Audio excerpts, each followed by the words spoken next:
We're going to keep stacking forever, Joe, forever. Yeah, the issue is crypto's going mainstream. You know, we hit all-time highs last week, and now there's volatility. Inflation's gone mainstream, and so what's causing the volatility? The volatility is driven by exchange leverage, the altcoins, some security tokens, DeFi, wash trading, the novelty of crypto, and the excessive growth, right? And that doesn't surprise me. I think people have been waiting for clarity from regulators, and over the past month, we got a lot of clarity. The report on stablecoin is telling the world that they want stablecoins issued by FDIC-insured banks. The Crenshaw report is telling the world that DeFi as we know it will not continue. The spot ETF denial report is telling the world that the regulators want crypto exchanges to meet national securities exchange rule and standards. And the infrastructure bill is putting into question staking and DeFi. Now, there's one thing that's for certain, Joe.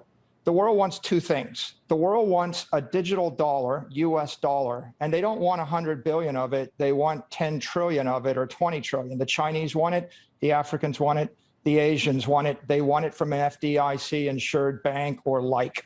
And the world wants a digital asset that's a store of value, and Bitcoin is universally accepted as that common property store of value. So those two things are clear. Everything else is murky. The market's trying to sort out what all this means. Yeah, there's a war for non-sovereign bearer instrument store of value, and it's Bitcoin versus silver and gold. And gold's 10 trillion and Bitcoin is 1 trillion. And it's pretty clear that Bitcoin is winning, gold is losing.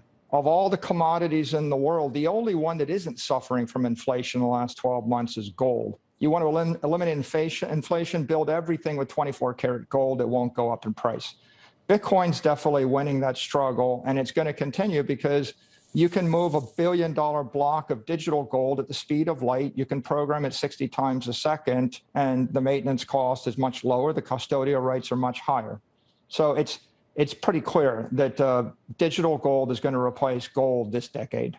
You know, I'm not at all trouble with any of the regulation going on right now. The safe haven for institutions is to use Bitcoin as a store of value.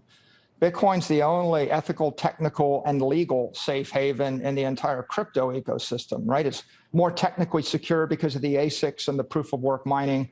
It's more politically secure because of the support for the miners by the politicians in every jurisdiction.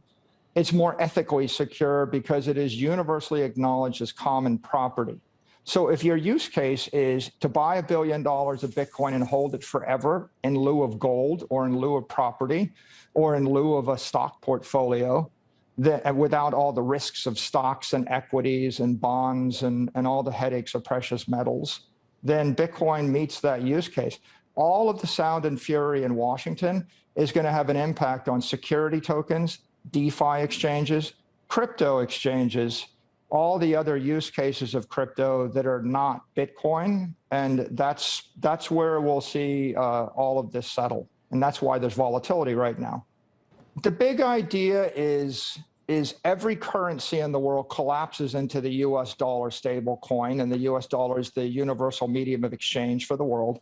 And people seeking a long-dated store of value asset, a synthetic asset, they start to demonetize that second investment property, and they demonetize gold, and they demonetize an equity index. So what do I expect? I expect that Bitcoin, if it doubles every year at the end of the decade, it will flip gold, and then it'll flip monetary indexes, a little bit of bonds, a little bit of real estate, a little bit of equity, and emerges as a $100 trillion asset class. So 100x where it is right now. And when we get there, it'll be 5 to 7% of the worldwide economy.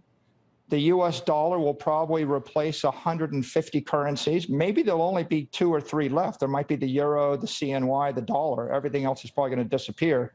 And then Bitcoin will be the world's monetary index. If you simply want to keep your money and you don't want to express a credit sentiment or an equity sentiment or some property or real estate sentiment.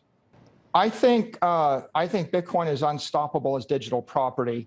I think what you're going to see is three classes of countries. The communist countries that don't give you property rights won't, like North Korea or Cuba, won't let you own anything. They'll probably ban it. The countries that have weak currencies will have capital controls. They will let you own it, but they don't want you to exchange it or trade it. It's not illegal to own Bitcoin in China. They just don't want you moving billions of dollars out of their economy. You see a collapse of currencies like Argentina, the peso is 200 to 1. In Turkey, you see the lira is 11. It used to be 1.5 15 years ago. So the weak currencies will have capital controls. They'll let you own it as property. And of course, in the Western nations where they have strong currencies in the US dollar, of course, it's going to be deemed property. You'll pay capital gains tax on it when you sell it. And otherwise, it's pretty clear it crossed the chasm. It's universally acknowledged as common digital property, and it's the only crypto asset that has that standing. That's what makes it the institutional safe haven asset in this space.